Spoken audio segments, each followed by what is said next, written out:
For our Bloomberg television and radio audiences worldwide, I'm David Westin. We're welcome now Mary Barra. She is the General Motors Chair and CEO. So Mary, you are the woman of the hour, I must say, whether you like it or not. Let me ask the question I think on everyone's mind. What comes next? We know there's individual plants that have been struck at all three of the big automakers in Detroit. How far away are we from layoffs as other plants really run out of the parts? Well, David, first I want to say I'm extremely disappointed and frustrated that we're even on a strike. We didn't need to get here. General Motors has an exceptionally strong offer on the table. It's historic.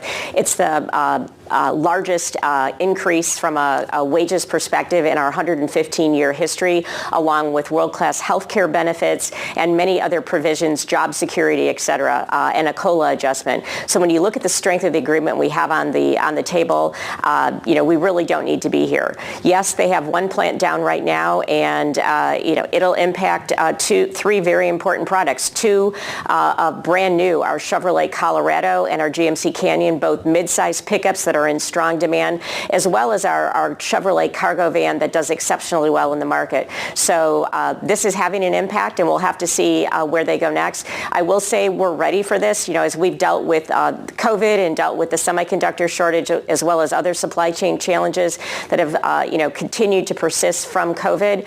Our team knows how to manage these situations. They're staying agile, and we're going to do what's right for the company. We're going to make sure everyone stays safe. But this is a strike that didn't need to happen. Mary, as you say, you've made an offer already for a rather substantial increase in wages. It's not what the UAW wants. Implicitly, you've agreed that they do need and deserve some increase in wages. But is this about more than that? Is this existential in a sense for the auto companies in terms of your need to move into electric vehicles, and from the UAW's point of view, that they believe that in fact moving to EVs will actually cut the workforce by as much as 40%? Well, you're absolutely right. This is a once in a century transformation we're in the middle of moving from internal combustion engine vehicles to electric vehicles. And at GM, we're at a very pivotal point because we have so many electric vehicles ready to launch, in the process of launching. And this is important to securing all of our futures. We need to get these vehicles out. They're wonderful vehicles. We've got waiting lists for most of them, or orders already in place. So it's important that we meet that demand. And one thing from a General Motors perspective, from job security, we have jobs for all of our people as we make this transformation. More than 2 years ago, we started planning for this. And one of the reasons General Motors invested in doing our own power units, which is a component that's very important on an electric vehicle, we designed them internally, and we are now allocating that production to the plants that build internal combustion vehicle engines right now. So we have worked very carefully to have a job for everyone so we can make this transformation together. And frankly, when you have a strike and we're not making vehicles, you start to put that at risk. So it's a historic transformation. We need to make sure we can compete, and we need the company to be profitable because those profits get invested in new products that, again, it's a circle of when we invest in a new product, there's demand for that product from consumers that provides the jobs because we're building those vehicles in our plants. We need to invest in our future, and we have a plan to take all of our employees along. I think this is very important. So that concern there's not a place for them is not true at General Motors.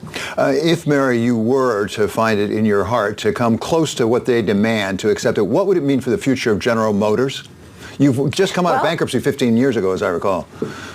I think that's a very important point, because if we can't invest in new vehicles, which we need to be profitable to do that, then we're not going to have a strong future. And David, you know extremely well, this is a very competitive industry. There's new entrants that are not represented by the UAW that already had a lower, wage structure. So we need to compete. I'm really proud of our manufacturing team. The way they managed through COVID, the way that they have worked and been very agile as we've dealt with all the supply chain shortages, and the fact that for the last 2 years, between our engineering and our manufacturing teams, they've delivered world-class quality as recognized by J.D. Powers. We have a strong team. We want to do everything in our power to win the future, secure their future, and lead for the next 115 years. We need to be able to do that. Mary, are the negotiating teams meeting today, to the best of your knowledge? And by the way, are you participating directly in any way?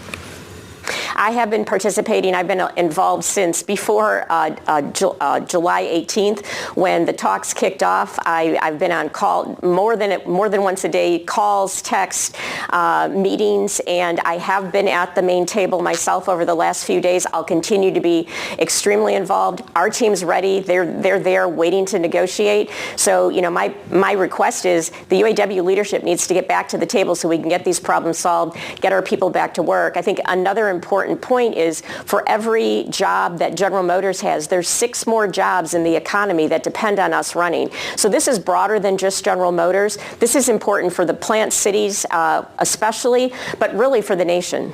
Yeah, we talk about 150,000, potentially it's a lot more than that, to your point there. Lastly, Mary, I'm mindful of the fact that your father was a tool and die maker at Pontiac, when my father was a tool and die maker at AC Sparkplug, just some 30 miles apart.